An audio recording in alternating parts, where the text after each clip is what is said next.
JEE means maths.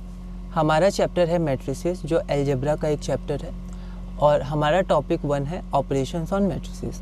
अगला question है question number 9। If the matrix A is equal to this and it satisfies the equation. तो ये हमारे पास एक equation है ए में इक्वल टू इतना, और ये इक्वेशन ए सेटिस्फाई करता है for some real numbers alpha and beta, then beta minus alpha.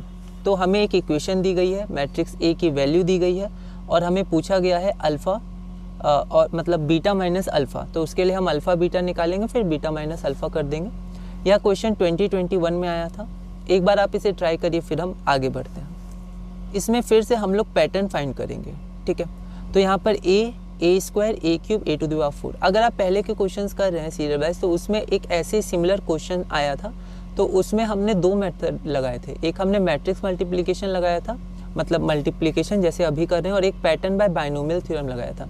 इसमें आप बाइनोमियल थ्योरम लगाएंगे तो फिर क्या होगा ना कि आपके जो हायर पावर है वो 0 नहीं होंगे, ठीक है, जब आप इसको ब्रेक करिएगा identity matrix plus some matrix में, ठीक है। तो आप चाहें तो एक बार लगा सकते हैं, क्योंकि उन क्वेश्चंस में जो पिछले 1-2 क्वेश्चंस में हमने किया है, उसमें जो हायर पावर होते थे वो 0 हो जाते थे। तो बाइनोमियल थ्योरम 3 टर्म्स में ही रह जाता था, जिसको हम लोग ए टू द पावर n निकाल सकते थे सॉल्व करके, ठीक है। लेकिन इसमें वो हायर पावर 0 नहीं होंगे मैट्रिक्स के। तो यहाँ पर हम लोग अपना मैट्रिक्स मल्टीप्लिकेशन से पैटर्न निकालेंगे, ठीक है। तो आप यहाँ देख सकते हैं कि यहाँ पर हम लोग जैसे 2 निकालेंगे तो हम लोग 2 में ही ऑब्जर्व करेंगे। तो आप देख सकते हैं जो 2 है वो यही आ गया, ठीक है। लेकिन इससे हम लोग क्या यूज़ कर सकते हैं, तो ऐसा कुछ है नहीं। जैसे यही आ गया ए स्क्वायर, है ना, तो इसकी जगह हम लोग ए स्क्वायर लिख देंगे। पर उसके बाद क्या करेंगे, तो हम लोग क्या करते हैं कि ए क्यूब निकालते हैं। जैसे हम लोग ए क्यूब निकालेंगे ना, तो A4 निकालने से पहले हमें पैटर्न मिलने लगेगा। देखिए कैसे। अब ए टू द पावर n जो होगा उसमें फर्स्ट रो तो यही होगा 1 0 0 1 0 0 1 0 0, क्योंकि तीनों में है। और ये एलिमेंट 0, ये एलिमेंट 0, ये एलिमेंट 0, ये एलिमेंट 0, ये एलिमेंट 0, ये एलिमेंट 0। तो ए टू द पावर n में भी ये एलिमेंट 0 होगा। अब ये जो एलिमेंट है 2 2 सेकेंड रो सेकेंड कॉलम, वो देखिए पावर से रिलेट हो रही है। इसको 2 का पावर 1 लिख सकते हैं और a का पावर भी 1 है। इसको 2 का पावर 2 लिख सकते हैं 4 को, और a का पावर 2 है। 8 को 2 का पावर 3 लिख सकते हैं और a की पावर भी 3 है। तो a की जितनी पावर होगी आपका ये वाला एलिमेंट 2 का उतना पावर हो जाएगा। तो इतना तो रिलेट हो गया। साथ में ये जो 0 है, ये 0 है और ये 0, तो ये भी रिलेट हो गया। दिक्कत कहाँ आ रही है, दिक्कत आ रही है इसमें। यहाँ 3 है पर यहाँ 0 है, और यहाँ 3 है, ठीक है। तो इसको देखते हैं। ये वाला 3 है पर ये 0 हो गया, और ये वापस 3 हो गया। ये -1 है, ये 1 है, पर ये -1 है, ठीक है। तो आप देख सकते हैं अगर सिर्फ हम लोग इन दोनों को कंसीडर करें तो ये रो भी इन दोनों का सेम है, ठीक है।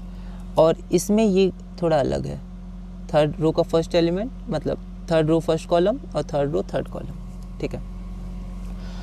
तो इसमें देखिए हम लोग क्या करेंगे, हम लोग ए टू द पावर 4 निकालेंगे। जैसे ए टू द पावर 4 निकालें हम लोग को समझ में आना शुरू हो जाएगा। कैसे, तो देखिए ए और ए क्यूब ये दोनों सेम है, और ए स्क्वायर और ए टू द पावर 4 ये सेम है। मतलब यहाँ इवन ऑड का रिलेशन आ रहा है कि जब पावर ऑड होगी तो आपका रो 3 सब सेम होगा, और जब पावर इवन होगी तब आपका रो 3 सेम होगा, ठीक है। रो 3 का सेकंड एलिमेंट तो हमेशा सेम है, पर रो 3 के फर्स्ट और थर्ड एलिमेंट की बात हो रही है। तो देखिए आप इसको कैसे समझ सकते हैं। आप पहले ए टू द पावर n लिखिए।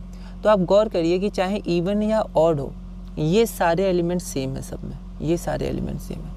बस इन दोनों में दिक्कत आ रही है इवन और ऑड में, ठीक है। आप कंपेयर कर सकते हैं। तो हम लोग यहाँ देख सकते हैं कि जब भी हमारे पास इवन है तो 0 1 और यहाँ भी 0 1। तो जब इवन होगा तो ये वाला 0 हो जाएगा और ये वाला 1 हो जाएगा, ठीक है। लेकिन जब ऑड है तो दिक्कत आ रही है, मतलब अलग होगा। जब ऑड है तो उसमें ये एलिमेंट 3 होगा, ये -1 होगा। तो ऑड के केस में ये आपका -3 हो जाएगा और ये 1 हो जाएगा, ठीक है। तो बस इन दोनों में दिक्कत आ रही थी, तो हम लोग ने क्या किया, इसको ऐसे कर दिया। अगर आपका ऑड है तो यहाँ 3 होगा, यहाँ 1 होगा, और इवन है तो यहाँ 0 होगा, यहाँ 1 होगा। तो हमें पैटर्न मिल गया, ओके। अब आगे बढ़ते हैं। यहाँ आप देखिए क्या है, a to the power 20 plus alpha A to the power 19 plus beta a, ठीक है। तो ए टू द पावर 20 क्या है, आपका इवन है, तो यहाँ 0 1 आएगा। तो एकदम ध्यान से करिएगा ताकि दिक्कत ना हो, ठीक है, कोई मिस्टेक ना हो। यहाँ alpha A to the power 19, अब ये क्या है, ऑड है, तो यहाँ 3 और -1 आएगा। अब ए टू द पावर 1 ये क्या है, ऑड है और इसका वैल्यू तो दिया ही हुआ है, तो 3 और -1, ठीक है। अब उसके बाद इसको हमने क्या किया, ऐड कर दिया और इसकी वैल्यू ये दी थी बस। अब इक्वालिटी ऑफ मैट्रिक्स है तो each element of this matrix will be equal to the corresponding element of this matrix, ठीक है। तो अब देखिए यहाँ पर हमारे पास 4 इक्वेशन है, हमें 2 ही इक्वेशन चाहिए पर हम चारों इक्वेशन लिख लेते, कंपेयर करेंगे तो ये हमारे पास 4 इक्वेशन आ गई, ठीक है। तो यहाँ पर 3 इक्वेशन से तो अल्फा प्लस बीटा 0 ही आएगा आपका, कोई दिक्कत नहीं है, ठीक है। मतलब हमें कोई ऐसा रिजल्ट नहीं मिला है। अब देखिए इस इक्वेशन को ध्यान से देखिए, ये वाला इक्वेशन, ये इंपॉर्टेंट इक्वेशन है, ठीक है। अब इस इक्वेशन को क्या, ये इक्वेशन है मतलब ये LHS RHS बराबर है ना।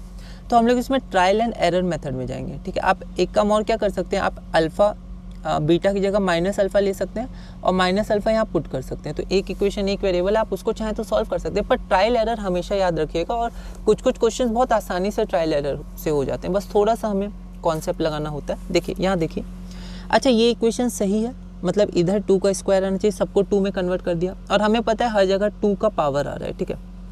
अब आप यहाँ देखिए कि 2 का पावर 20 कितना बड़ा है ना, 2 का पावर 19 कितना बड़ा है क्या, और सब प्लस हो रहा है क्या। प्लस करने से कभी 4 आएगा? नहीं आएगा, क्योंकि ये सब बहुत बड़े नंबर्स हैं, ठीक है। तो 4 तो कभी नहीं आएगा।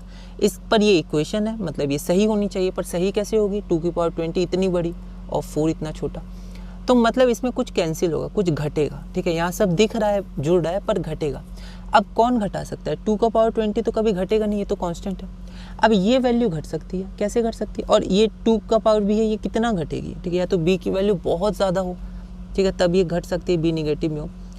पर यहाँ 2 तो पर 19 है, मतलब ये इसको कैंसिल कर सकता है, क्योंकि दोनों आमने सामने हैं, ठीक है। तो अब यहाँ देखिए ये alpha two the power 9, alpha into two the power 19 जो है वो क्या है, वो आपका पॉजिटिव दिख रहा है पर वो निगेटिव होना चाहिए, क्यों, तभी तो कैंसिल होगा, क्योंकि अल्फ़ा वेरिएबल है तो अल्फ़ा की वैल्यू निगेटिव ही होनी चाहिए, ठीक है। तो अब कितनी निगेटिव होगी तो हम देख सकते हैं, अगर ये किसी तरह 2 का पावर 20 बन जाए तो काम हो जाएगा, कैंसिल हो जाएगा, ठीक है।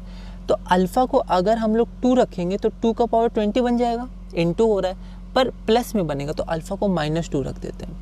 जैसे ही अल्फ़ा को हम लोग -2 रखेंगे तो यहाँ देखिए 2 का power 20 plus -2 into 2 the power 19 फिर -2 टू द पावर 20, तो अब ये दोनों कैंसिल हो जाएगा, ठीक है। और 2 भी बचा, तो 2b बराबर 4 तो b बराबर 2, तो अल्फ़ा -2 बीटा 2, और ये इक्वेशंस भी सेटिस्फाई हो रही हैं, ठीक है।